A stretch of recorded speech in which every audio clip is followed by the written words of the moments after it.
to take care of it. I mean, it's complicated, but it's still just, getting up and going and, like you said, go to the screening room and say, hey, I got a movie. And they say, okay, let's show it. We have a phone call. Yeah, well, Bring them on. It might be one of those people that like to say all those fun things. But we'll get to your calls here in a bit. How did production go? Was it smooth? Did you have any bumps in the road? Oh, we had a lot of bumps in the road. Yeah. Oh, yeah. Interesting story. We were actually filming a scene down on Broadway, and we were filming in this long corridor, and we had some skater hooligans who were just doing their thing. But the problem is, again, when you're shooting in a long concrete corridor, everything that they do 100 yards away is going to echo into your mic. So we go down there, and we're talking to the ringleader of these skater hooligans. And, I said, guys, private property, blah, blah, blah. I don't mean to be that guy, but we are filming, and here's what I'm going to do. I'll give you guys 10, 15 minutes, do whatever you guys want to do. Then I'll come down and just, there's a lot of other places around here to skateboard. Yeah. We can do our own thing. I felt it was very respectful. Mm-hmm. We come back 10, 15 minutes later. We tell him time's up, and the guy basically tells us to pound sand. So we're standing around, and all of a sudden things are getting heated between the actors and the skater hooligans. And the problem is a lot of our actors are into acting mode, which means they think that they're invulnerable. Yeah. So, I'm thinking I'm just going to call the whole thing off, just put a quick solution to it. I'm just going to, I tell these guys I'm going to call the cops real quick. They're going to come down, break this thing up. No big deal. If you guys leave now, I'm not going to give them your license plate or anything. Let's move on. And they begin to leave. Mm-hmm. And it was the easiest thing in the world until I noticed one of my extras, who I'd never met until that day, a friend of Ian Whitaker's, he goes to his car in the parking lot. So we've got the skater hooligans' car at one end of the parking lot, the extra's car at this end of the parking lot, and Ian Whitaker's car directly in the middle. Now I'm standing there on the phone with the police, guys, come down to this complex, help us out. And I see this extra storm by, and he's blowing steam. He's going so fast, I can't believe it. I don't know what's going on. All of a sudden, the skater hooligans turn around, see him, come back to him, and they converge right at our lead actor's car. Mm-hmm. Johan Martinez, the bravest guy I know, bolts past me, gets between the skater hooligans and the actors, and I just hear this yelling. And I'm on the phone with the cops, and I was like, well, now things are getting a little bit heated. Send a squad car down. And the skater hooligan goes, if you don't step out of my face, I'm going to gank you. I'm like, now he's starting to gank my actor. I don't know what I'm going to do here. Yeah, your insurance bonds and everything Exactly. else. And now the woman on the other end of the line's going, well, sir, that means they're probably going to stab him. And I go, I know. I've watched Oz. So there's a moment, a little break, and the skater hooligans drive off. And they're saying, I'm going to come back and tag your car. I'm going to tag your car. I'm going to tag your car. I'm like, whatever. So we move along. And I'm talking to the extra as the cop shows up.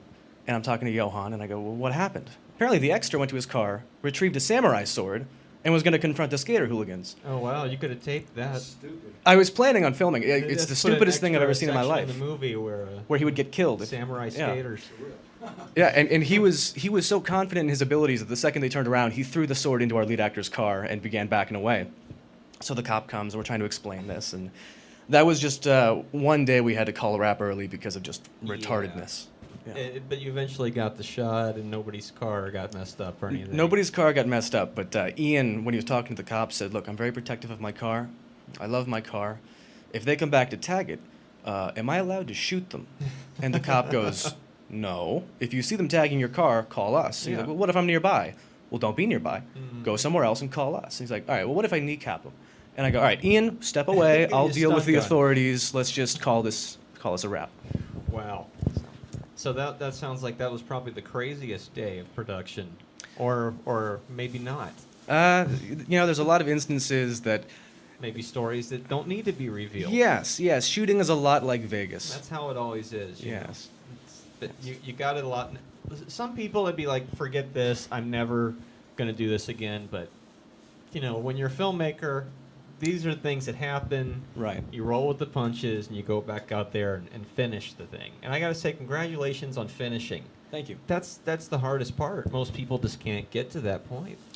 Yeah, it's definitely it's a series of rungs that get harder and harder. But once you get into post, you get really satisfied by the fact that you've completed a project and you have all the elements together to really compile a good piece of work. Yeah. So how did you go about getting all your equipment and everything? Did you rent locally, or did you buy it yourself? Or I had an HD camera. The whole film is shot in HD digital video. Very nice. Yeah, that helped a lot. But again, Joe Yurgo, Black Butterfly Productions, lifesaver on this. He gave us all of our audio equipment. That's good. He was a consultant for almost everything that we did, and like Cool. I said, in the editing process. So I think about 3/4 of our budget went to him, Yeah. but I don't regret it for a second. He's a great guy to work with. Exactly, and he's got good equipment too, Absolutely. and he's always helpful with any kind of technical questions or anything. Yeah. So that's cool. Let's see what else here. I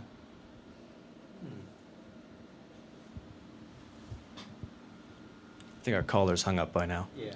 So Right. Right. so you're gonna have this screening, and then what are any other immediate plans for the movie after that? Are you just gonna see how the screening goes, or try to book another screening, or just go DVD, or Right. Well, we've considered, depending on how this goes, we might go to the screening room again. Okay. They've been wonderful to work with, so that would be something that we definitely enjoy going back to.